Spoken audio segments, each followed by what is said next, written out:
Bonjour à tous, aujourd'hui on va parler stabilisateur et plus particulièrement le Stratos de chez Quantic. Le Stratos est fourni avec un étui de rangement très pratique et on va de suite voir ce qui se cache à l'intérieur. On trouve en premier la partie stabilisateur avec la pince pour smartphone intégrée, la batterie, le manche qui contient la batterie et même un contrepoids pour les smartphones les plus lourds. Une fois assemblé, ça ressemble à ça. Pour installer le smartphone, c'est très simple. On écarte la pince et on glisse le smartphone à l'intérieur.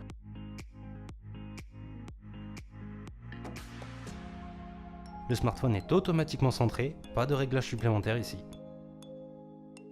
Et voilà le résultat. On va maintenant le tester. On maintient le bouton sous le joystick et c'est parti. Voici une image stabilisée en marchant et celle-là non stabilisée.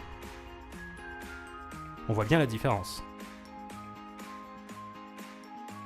On passe un cran au-dessus en filmant en courant. Je peux vous assurer que j'ai fait de mon mieux pour maintenir l'iPhone droit.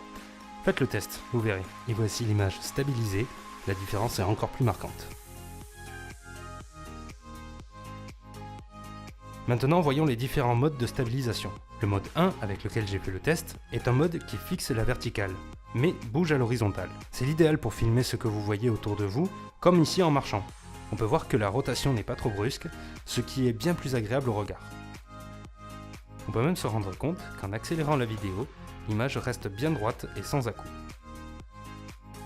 Grâce à ce mode, on peut également faire des vues panoramiques, très sympas, et même des vues à 360 degrés. Si on le fait avec le joystick, on peut se rajouter dans la vidéo. Passons maintenant au deuxième mode, qui lui est un mode entièrement libre, c'est-à-dire qu'en plus de pouvoir regarder vers la gauche et la droite, on va pouvoir regarder vers le haut et le bas. Le smartphone restera malgré tout à l'horizontale. Ce mode permet de filmer tout autour de soi, en ayant un mouvement fluide. Le troisième mode est le mode le plus impressionnant. En gros, c'est l'inverse du précédent.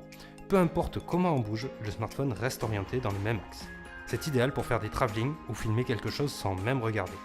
On sait que ce sera bien filmé, à condition d'avoir bien orienté le smartphone. Pour définir l'orientation, c'est faisable comme pour chaque mode à l'aide du joystick.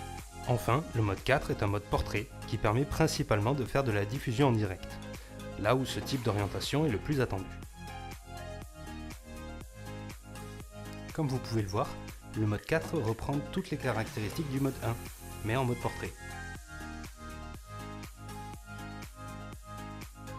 L'avantage, c'est que chaque mode de vue peut être combiné aux autres, comme ici où on passe du mode 1 au mode 3 et enfin au mode 2.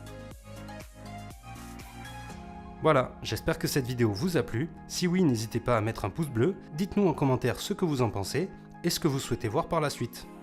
Et enfin, n'oubliez pas de vous abonner à la chaîne pour être au courant de la prochaine sortie des vidéos. A bientôt sur Tech Corner.